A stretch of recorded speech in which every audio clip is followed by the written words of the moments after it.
What's up, guys? This is Tack. I am back again with another video. Today I'm going to be talking about how to bypass the current balancing changes. And you know what, guys, I want to talk a little bit about why Supercell is doing this to us. I mean, we've all noticed from time to time that this game really needs a makeover. I mean, you'll get random lag spikes within matches. You will place troops in places that aren't supposed to be placed. I mean, you try to place a troop down, and for some odd reason, it spawns in maybe 2 blocks over or something like that. Well, I'm going to talk about really what's been going on and why this keeps happening, and why Supercell hasn't even fixed it yet. Like, guys, I'm getting tired of this game because it makes it so hard to get legendaries now. And really, guys, a lot of you like to buy gems and pay for legendary cards yourselves out of chests and stuff.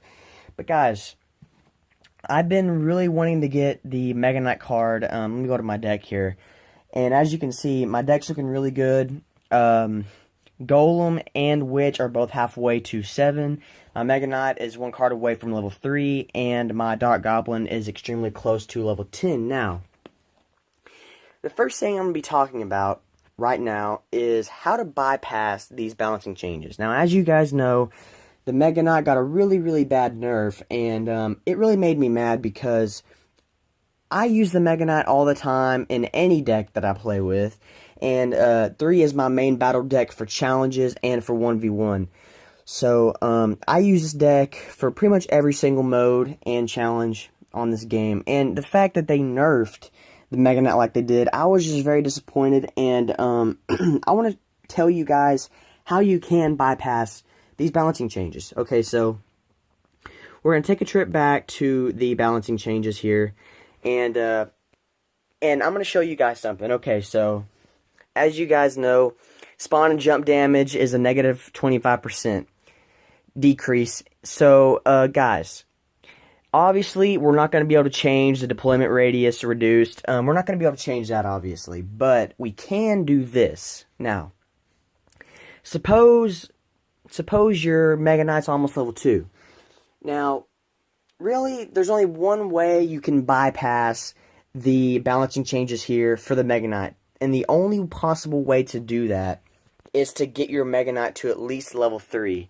Because originally, before that decrease, the jump and spawn damage was ridiculously, like, it was awesome. And I really hated that it got nerfed. But right here, as a level 2, 396 jump damage and 396 spawn damage. So getting this Mega Knight to level 3 is going to potentially get your original Mega Knight back, plus extra hit points, plus extra health. So I'm thinking that if you can, or possibly get your Mega Knight to level 3, if you're close like I am, and you know that the balancing changes obviously affected the Mega Knight, and you're not going to use it anymore, get it to level 3, and that potentially gets the Mega Knight back. That potentially gets its damage back, and obviously is going to add hit points. So that's a really big thing right there for the Mega Knight that you can do to potentially get it back to the way it used to be, and how good it used to be. So that's one way. And obviously, if I'm going to go back here and talk a little bit more about these other troops, how to bypass it, and so forth and so on. Now, a lot of people have been using the Knight. Obviously, there really isn't too much you can do at this point with the Knight to bypass the updates.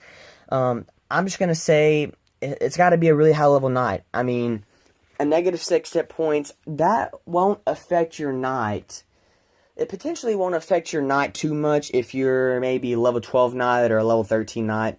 Guys, there isn't too much you can do. Obviously, low level Knights is really how this is going to be affected by most. I mean, lower level people that use the Knight is what's going to be most affecting these people at this point, because high level Knights will still deal quite a bit of damage to towers and troops. So if you're a lower level and you like to use the Knight because you're kind of a low elixir deck type of dude or whatever, then definitely work on getting the knight leveled up, because it will definitely help you out and try to bypass these dumb freaking balancing changes, guys. This is probably the most effective balancing changes that's been done in a while, especially the Mega Knight. But I'm definitely keeping an eye out for that Mega Knight card in my shop. I've been trying to get it, guys, but it's just giving me a hard time, so I'm just going to be waiting for that. Obviously, the Skeleton Barrel, a lot of people have been using that lately. I've been coming across a lot of people using that with, especially with Lava Loon decks. You know, the Lava Hound did get a buff recently, increased hit points, but Skeleton Barrel, there isn't much I can say about that. I mean, the skeleton count was decreased to 6, so there isn't really much I can tell you about the Skeleton Barrel if you do use it, except to just upgrade it. I mean, there's really not much else you can do, except for upgrading it to as high as it can possibly go, which, of course, as you know, is level 14 with a maxed out mirror. But, okay, guys, this is an interesting one right here I want to talk about. The Inferno Dragon. This troop was once a thriving card. Now it is completely trash. And how I have proof of that is I played against an Inferno Dragon on 2v2, and they had Clone. It was a 2v2 game. They both had the same deck. They both had the Inferno Dragon. And our two decks, my teammate and I, both had heavy decks. So obviously, before this balancing changes, the Inferno Dragon would definitely counter those heavy troops. Well, so I put down my Goblin Gang to counter the Inferno Dragon, and the Inferno Dragon was level 3. It was a high-level Inferno Dragon, an average-level Inferno Dragon for the level. And anyway, guys, I noticed that not only did they switch between targets slower, but they also, get this, they also decreased the speed of the troop. Now, they're not going to come right out and tell you this, but guys, maybe it's just a glitch, but I noticed that because of this balancing changes, the Inferno Dragon also, the speed of the Inferno Dragon itself is also a lot slower. I don't know if you guys noticed that too, but maybe it's just a glitch. Maybe the switching between targets slower caused that glitch and made the troops slower, but guys, that Inferno Dragon is no good at all. Definitely wouldn't recommend using that at all anymore. Obviously, a lot of people are excited about this Valkyrie here. The hit speed is going to 1.4 seconds instead of 1.5. That's obviously a buff there. The Bandit, not too many people use the Bandit anymore. And the dash range, you can't even, I mean, by upgrading that troop, it does not affect the dash range. So, I mean, you can't really bypass the changes on this card. But the Dark Prince, I've seen some people using this card lately, and I really don't know why, but people have been using it. Obviously, this got a big buff in this update. The Dark Prince hit speed from 1.4 seconds to 1.3 seconds, and then, of course, the hit points plus 5%. Big buff for the Dark Prince. I've been seeing people using it, and I understand why. Okay. One more time to talk about this. This is the last thing I'm going to talk about in these balancing changes. And after that, I may play a 2v2 and talk a little bit about the next issue, about Supercell, what's been going on, and how come we haven't gotten a better Clash Royale. So, you guys may find that interesting. But the Magic Archer, guys, now, out of all of the things that you could put on this game, you put a troop called the Magic Archer. Okay, so reading these balancing changes first and not actually looking at the troop itself, you're going to assume, okay, well, this is obviously going to be a girl card, right? Now, you go to your cards here and you scroll all the way down, it's a guy, and they call it the Magic Archer. Like, after seeing that, I was just like, Supercell, what the hell are y'all doing at this point? Looking at the stats, I'm definitely not impressed. This is a really crappy troop, guys. I mean, it's got some range, yes, but, guys, 96 area damage and 96 damage per second with 490 hit points.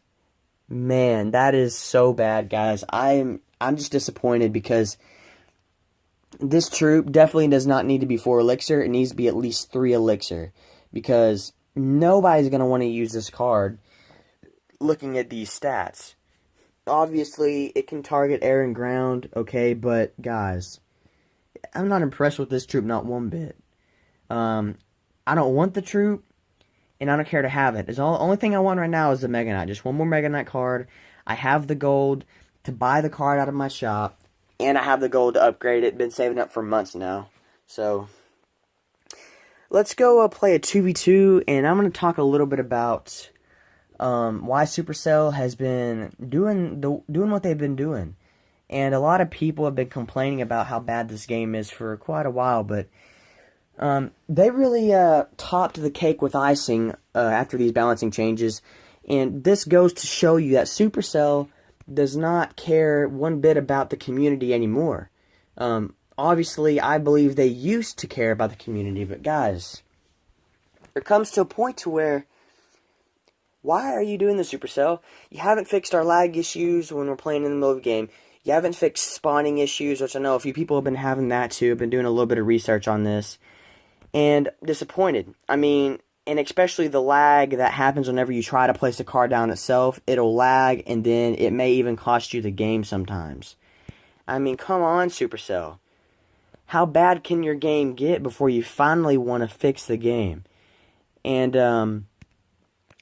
guys, all I can tell you about this situation is just the fact that they are greedy and don't care about us anymore whatsoever, only care about making money.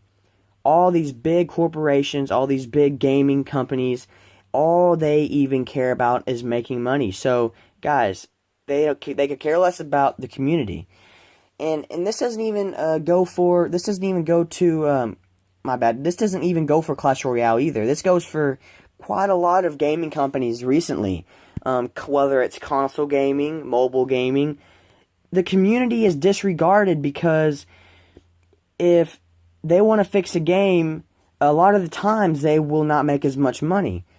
So by having a crappy game, they will potentially make more money off of deals and bundles, because the community will assume that these bundles are going to really significantly help them get cards and significantly help them have a better experience. So by doing that, by making the game crappy, they're potentially making more money off of their deals and bundles, because the community gets sick and tired of all of these retarded troop balancing changes. And I myself have bought numerous deals on this game, and at this point, it's a waste of money. But there is a deal currently right now that just recently came to the game. It's the Lunar New Year deal, and it's a pretty good deal, guys. I mean, you can't complain with a $20 deal, 2,500 gems, 50,000 gold, and a free legendary King's chest. So I'm not complaining about that deal, but there are a lot of deals that just are ridiculously too expensive and should not be on the game. But guys, the point of this little conversation here is just to say that everyone's greedy now, and they don't care about the community. It's a complete disregard for the community itself. So I just wanted to clear that real quick. I know a lot of you guys are probably wondering, how come this has been happening? How come Supercell doesn't care? Well, that's why. It's because they're just all greedy. I mean, it's all it boils down to at this point. But we got some pretty good news about the new recent information I found out about COD, next COD for Treyarch. Of course, this is not about Royale, but I've pretty much covered what we need to be covering right now for Royale. There isn't too much to talk about potentially, but let's go ahead and talk a little bit about COD 2018. So here's the deal that I'm talking about real quick. I want to go over that just real quick. Okay, so right there at the top right, you see a negative 70% off the original price. And that technically is not what this is what they do. This is what I'm trying to say here, this is what they do. They make you think you're getting a great deal by saying negative 70% off the original price. guys, that's a really expensive deal if you add that 70%. So, really, I see this bundle on average being $30 maybe, and that no more than $30. Even if they didn't have that stamp on the top right saying a negative 70% discount on that bundle. But this is a pretty good bundle. I know this is going to be a really, really popular bundle. Guys, this, I feel like that they're going to care less about the top deals, because, I mean, I wouldn't buy the top deals, but I personally would buy this deal right here, the $20 deal. Crap ton of gems, 50,000 gold, and a legendary King's chest. And of course, you know the legendary King's chest comes with gold, and you're guaranteed a legendary card along with quite a bit of cards. It's not as good as in my opinion, it's not as good as a legendary chest, because I mean, not legendary, super magical chest, because super magicals pretty much guarantee you a legendary anyway and give you a lot more cards and more gold. But it's a good deal. I would recommend buying that deal if you really need some cards or some gold or whatever, or gems. Hey, buy this deal. It's not a bad deal. I mean, all you got to do is look down here and see that the just the pack of the 2,500 gems costs $20, and then you look at the deal. The deal is $20, and it gives you all this stuff. So, pretty good deal. Let's go to COD 2018 real quick. I got some new information on that might be interesting for the community. I know a lot of people that play mobile games also play console as well, so this is kind of an important conversation. But there isn't too much to talk about until we actually get the official release. But what I know now is a lot of the community is believing that it's going to be a Black Ops 4. We still don't know if it's going to be boots on the ground or a jetpack, but guys, I'm really hoping it's not going to be jetpacks. I hate jetpacks, and it's ruined COD. I mean, you look at Battlefield, for example. You look at Battlefield, all of their games never have had jetpacks. They've always been boots on the ground. And that's the way it should be, because right now, where we're at in time right now, we don't have a mass production of jetpacks that we potentially send into combat. We don't have everyone in our army wearing jetpacks to go fight. No, we don't. And really, this is also why the community is not liking these games, is because, for one thing, they are always broken games. They never work the way they're supposed to work. Black Ops 3, they had a crap ton of trouble on their release day. Server issues, the whole 9 yards. Anyway, of course, they've all gotten that fixed a long time ago. But you look at Infinite Warfare, that was one of the worst, actually the worst Call of Duties in history of COD. Okay, you have that. It has jetpacks. So Black Ops 4 is going to be a very interesting thing here. We can still potentially see a Black Ops 1 remastered. Obviously, there hasn't been too much talk on Twitter or talk anywhere about a BO1 remastered, but I have high hopes that maybe, just maybe, Treyarch is kind of, let's say, kind of pranking us right now. Maybe they're getting the community to think there's going to be a BO4 when they're actually working on a BO1 remastered or BO2 remastered. You never know. But there's a lot of leniency toward the BO4, and I'm going to be honest with you guys. Treyarch is one of the best Call of Duty making developers, so I'm going to have high hopes for Black Ops 4 because I really liked Black Ops 3. I mean, it had jetpacks, but once they fixed the game, once they got all these cool guns in, it's like, well, the game's pretty good now. It's fun to play, zombies, having all those remastered maps. It was fun. Zombies was fun, okay? I can't say the same thing for COD World War II. Definitely can't. COD World War II is one of the most broken games, guys. It is just absolutely ridiculous. But I'm going to make this really quick. What I think it's going to be a Black Ops 1 remastered, okay? And like I said before, the community is aiming toward BO4, but hopefully, if it's Black Ops 4, we have a boots on the ground version. So, I hope you enjoyed this video, guys. A few little conversations. Hope you enjoyed, and subscribe and like to my channel, guys. I've gotten some pretty good support lately, and it's much appreciated. My rap song blew up for the amount of subscribers I have. Sure, it didn't get, blew up as in, thousands of views, no, but guys, I got quite a bit of support on this recent rap song. Good news to you guys, because I know y'all enjoyed this last rap song that I put out there. I am currently making one right now as well, so I'm also going to make one and upload it within the next week or so is when that will be uploaded. So stay tuned for that new rap song. And guys, have a good day. This is Tack. I will see y'all guys in the next video. Peace.